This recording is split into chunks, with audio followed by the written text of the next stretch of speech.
Olá, tudo bem? Aqui é o Maico da Info e eu queria falar sobre um tema que com certeza é o que mais me perguntam. Desde o pessoal que está comigo no Telegram até o pessoal que trabalha, que são os meus clientes. E a pergunta é sempre a mesma: como é que eu faço um e-book? E é isso que a gente vai tratar hoje.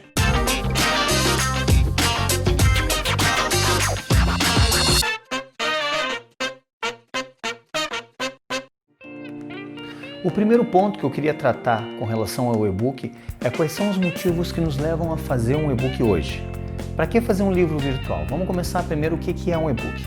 Um e-book é um electronic book, é um livro virtual, é uma maneira eletrônica de mostrar textos e imagens como se fosse um livro, só que da forma virtual. Qual é a diferença principal de um e-book e um livro? Ele é feito para ser mostrado em dispositivos eletrônicos, ele é feito para ser mostrado no celular, ele é feito para ser mostrado em tablets ou então em computadores, mas em tablets e celulares. Então o que a gente tem que ter noção primeiro? Ele vai ser mostrado em dispositivos pequenos, então ele tem que ter as letras bem maiores do que o normal de um livro e ele tem que chamar bem mais atenção, porque o stand de atenção das pessoas é bem menor com relação a dispositivos. Por exemplo, a gente passa as informações muito rápidas, então ele não pode ser muito extenso. Tem-se por convenção que o e-book tem que ter de 20 até 40 páginas, mais ou menos. Eu acredito que 30, 35 seja interessante. Mais do que isso, eu já acho que fica bastante chato de ler. Tem que ter diversas imagens, tem que ter diversos pontos a serem considerados. Então, vamos descobrir hoje as 6 dicas de como fazer um e-book nota 10. A primeira dica é: quem é o público? Qual é o nicho e quem é você? Como é que a gente escolhe? Vamos escolher o tema do nosso e-book. Então nós temos que analisar qual é a minha área, qual é a área que eu quero atuar, qual é a área que eu gosto, pode ser a minha profissão ou simplesmente pode ser um hobby que eu tenho, mas eu tenho que saber muito claramente qual é essa área. Depois que eu analiso essa área, eu vou ver quem é o meu avatar, para que pessoa eu quero impactar. Quem é a pessoa? É gente que gosta da mesma área que eu? É gente que gosta de uma área que eu trabalho? Existe uma diferença sobre isso. E principalmente, quem sou eu? Eu acredito que a primeira parte de qualquer e-book legal seja a apresentação. Quando a gente pega, por exemplo, um livro do Paulo Coelho e a gente vai ler, acredito que quase todos nós conheçamos o Paulo Coelho, já sabemos mais ou menos um pouco da história, já sabemos um pouco do perfil do autor, porque o autor é um autor conhecido. Mas se for pegar, por exemplo, um livro de Maico Garcia, quem é? Muita gente não sabe, eu acho que a maioria das pessoas nem sabe quem sou eu. Então, já que as pessoas não sabem quem sou eu me apresento. Como é que eu me apresento? Vou dar uma dica, tá? Apresentação de acordo com a jornada do herói. Então, eu sou uma pessoa comum que realmente descobriu uma coisa que eu gostava muito, estudei bastante sobre aquilo e hoje estou apresentando um e-book, estou apresentando essas informações de forma virtual para ajudar as pessoas no meu nicho, para ajudar as pessoas na minha área. Então, me apresentar no começo faz com que no restante do livro as pessoas já tenham uma contextualização de quem sou eu e por que é interessante escutar o que eu estou dizendo, por que é interessante ler o que eu estou escrevendo. Então, descobrir o nicho, descobrir o meu avatar e principalmente apresentar o autor na entrada. Essa é a primeira dica. A segunda dica é acabar com algumas crenças limitantes. Todas as pessoas têm uma crença limitante. E eu acredito que as 3 principais crenças limitantes para quem vai escrever um e-book é o seguinte: eu não sou um especialista na área, por que eu vou estar escrevendo? Qualquer um que estude, eu sempre tenho uma teoria que é a seguinte: qualquer um que estude 2 semanas sobre um tema a fundo, analisando, pesquisando, vai se tornar um especialista melhor do que 90% do restante dos mortais, talvez até 99% do restante dos mortais. Então, no momento em que eu faço uma pesquisa, que eu gosto da área, que eu quero passar aquilo de maneira sintética, de maneira aprofundada sobre aquilo, eu já sou um especialista. Então essa é a crença limitante que tem que ser acabada. No momento que eu me disponho a escrever sobre aquele tema, eu já me transformo num especialista. Eu já estudei mais do que a maioria das pessoas sobre aquilo, tá? Outra crença limitante: as pessoas não leem mais. Bobagem. se vocês forem olhar todas as redes sociais, tudo tem a base da escrita, né?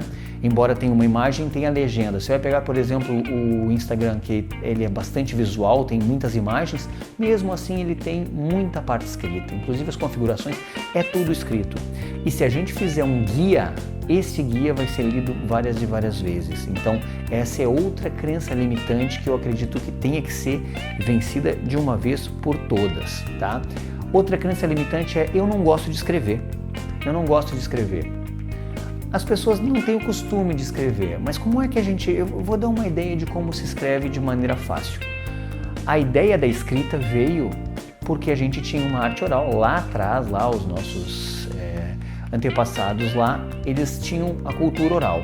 O ser humano no começo ele não tinha escrita, então ele falava. A escrita veio para decodificar a parte falada. Então vamos fazer da mesma forma, vamos escrever como se nós estivéssemos numa mesa de bar, isso mesmo. Neurologicamente a gente dá essa dica, que a gente escreva como se estivesse numa mesa de bar, sem aspectos técnicos, sem nada. Escrever como se fala, essa é a maneira mais fácil, então você também consegue escrever de maneira simples e de maneira direta, tá bem? Então essas crenças limitantes têm que ser exterminadas. O terceiro ponto que eu queria tratar é como é que eu vou fazer esse livro. Vamos passar pelo projeto então.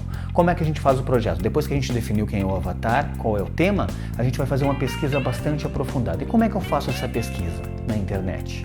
Eu vou pegar todos os blogs que falem desse assunto, vou começar um caderninho, vou começar a escrever sobre aquilo, depois eu vou fazer uma síntese muito legal, vou olhar vídeos do YouTube que me digam, porque nada se cria, a gente acaba decodificando aquelas informações, analisando e selecionando aquelas informações. Então a gente vai sim pegar ideias de vários lugares diferentes e vai trazer para o nosso trabalho, vai trazer para o nosso e-book.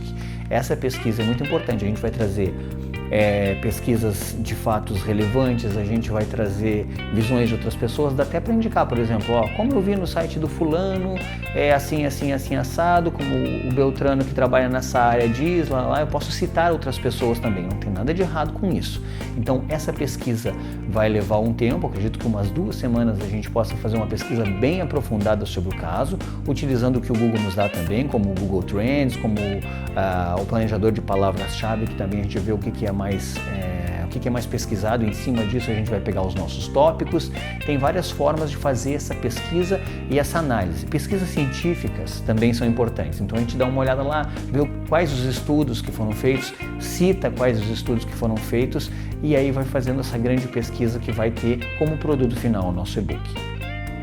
O quarto ponto, porém não menos importante, é o título, né? O copyright, que é a linguagem persuasiva, nos faz refletir um pouco como é importante o título. Se nós formos olhar, por exemplo, uma revista, ela tem lá o título muito grande e ela é analisado como é que se faz aquele título, porque a pessoa tem que comprar aquele título. Se o título do livro é interessante, a gente abre. Não adianta nada a gente fazer maravilhosamente bem um e-book se a gente não fizer um título chamativo. Se o título não for chamativo, as pessoas não entram, não leem, não baixam, não clicam. Então, o mais importante é a gente criar um título bem forte e um título que realmente apresente uma solução, uma saída, que tire a dor daquela pessoa com relação àquele tema. Bom, para falar sobre títulos, eu separei aqui alguns que eu achei interessante e que vocês podem utilizar também, que são ideias de títulos, tá? Por exemplo, X maneiras de fazer isso sem aquilo. Por exemplo, 10 maneiras de emagrecer sem passar fome. Ou então, como X e Y, né? Como fazer amigos e influenciar pessoas, como aprender inglês e se comunicar em qualquer lugar do mundo. É como alguma coisa e alguma coisa. Então eu tenho 2 coisas, né? Eu tenho a primeira parte, que é como fazer tal coisa e ainda somo mais outro benefício, tá?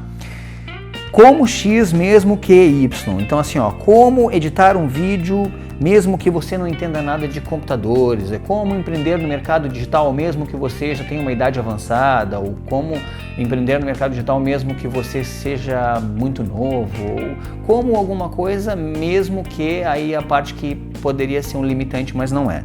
Tá? Essas são algumas formas, ou guia, X maneiras de fazer Y, tantas maneiras de fazer aquilo, ou não fazer aquilo. Por exemplo, 10 coisas que a gente geralmente faz errado com relação a tal coisa do nicho, são grandes ideias que se podem fazer, tá? A linguagem é outra coisa interessante. O quinto ponto é a linguagem. Que linguagem que a gente pode utilizar para fazer um e-book, né? Linguagem informal. As pessoas se comunicam de uma forma informal. É como se estivesse numa mesa de bar. A gente não gosta de gente que fala técnico demais, de maneira técnica. Eu posso ter um profundo conhecedor de uma área, mas se eu não tiver capacidade de passar para uma pessoa que não tem um conhecimento tão vasto, tão grande, tão específico quanto o meu, eu não sou um bom professor, eu não sou uma pessoa que devo passar essa informação. Então, mesmo que eu tenha um conhecimento vasto, eu tenho que passar essas informações de uma maneira simples. Tá, e se eu tiver que usar um termo técnico que talvez não seja tão conhecido? Sem problema nenhum. Eu vou pegar aquele termo técnico e assim que eu falar aquele termo técnico, eu vou dizer o que ele é. Por quê? Porque isso indica respeito à pessoa que está lendo. Isso indica respeito à pessoa que talvez não entenda. E se ela já sabe, não vai ficar redundante? Para algumas que fiquem redundante, outras não vão entender, então é melhor a gente explicar, tá? Então a linguagem é a linguagem mais simples possível, como se estivesse falando com um amigo e tentando emular a linguagem oral. E a sexta e última dica é a distribuição. Porque não adianta nada a gente ter um trabalho muito grande para desenvolver este e-book, um trabalho legal, com semanas de análise, com semanas de pesquisa, se ninguém vai ler. Então a gente tem que encontrar uma forma de distribuir. Eu já digo de antemão para vocês que eu não sou um defensor de que se venda um e-book, por vários motivos. Primeiro, que o e-book é uma commodity, na minha opinião. Quando se tem livros que custam na média de R$20, R$30, a gente tem uma noção de valor, nós temos uma noção que esse é o valor normal de um livro. Então, um e-book tem a tendência de ter um valor imaginado por nós mais baixo do que isso. Então, não acredito que seja legal vender. Mas, aumento de autoridade. O livro digital, ele dá um aumento de autoridade muito grande, porque quem escreve um livro, mesmo que seja um e-book, é um especialista naquela área. Se a gente entregar esse livro gratuitamente, é aí que eu prego que seja feito desta forma, a gente traz muitos clientes para nós. Então a gente pode entregar ele na troca de um e-mail, a gente pode utilizar ele como uma recompensa digital, deixar lá no nosso site, as pessoas vão lá, colocam o e-mail e trazem o e-book para si. Ou então a gente pode deixar à disposição para quem quiser fazer distribuição dentro do nosso Instagram, do nosso Facebook, do nosso YouTube, deixar as dicas lá para que baixem. Inclusive lá na www.infoprodutores.com estão os nossos e-books à disposição. Quem quiser pode entrar lá e baixar, e aumenta a autoridade. Aí vocês realmente se transformam na cabeça do possível cliente de vocês em uma autoridade. Como é que a gente distribui? Dessa forma. Dá para vender? Dá. Quais são as plataformas que se pode vender? Dá para vender na Hotmart, sem problema algum, e dá para fazer ele num formato EPUB, por exemplo. Na Hotmart dá para deixar com PDF. Como é que a gente faz o PDF? A gente pode utilizar as ferramentas, vamos tratar de ferramentas. As ferramentas que podem ser utilizadas para fazer um e-book o Word, dá para fazer um e-book tranquilo no Word, dá para fazer no PowerPoint, e depois dá para usar o InDesign e outros programas mais sofisticados para fazer e bem mais complexos de se usar também. Mas a grande maioria dos e-books são feitos no Word ou no PowerPoint. E eles podem ser distribuídos, depois podem ser passados para EPUB. EPUB é o formato para, eu acho que a Amazon trabalha assim também, que ele fica responsivo. O que é responsivo?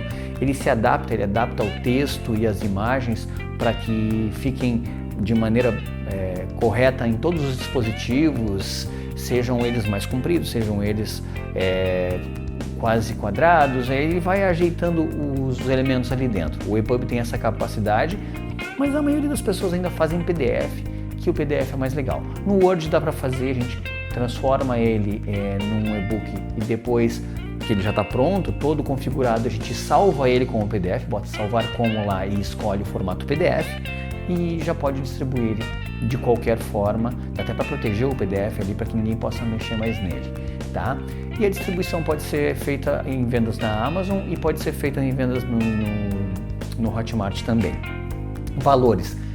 Façam uma análise no nicho de vocês para saber os valores que podem ser cobrados por este e-book, tá? Ou então, como eu indico, entreguem eles gratuitamente. Tá? Espero que esse vídeo tenha sido útil para vocês. Qualquer coisa é só deixar um comentário aqui embaixo. Um grande abraço e a gente se vê por aí.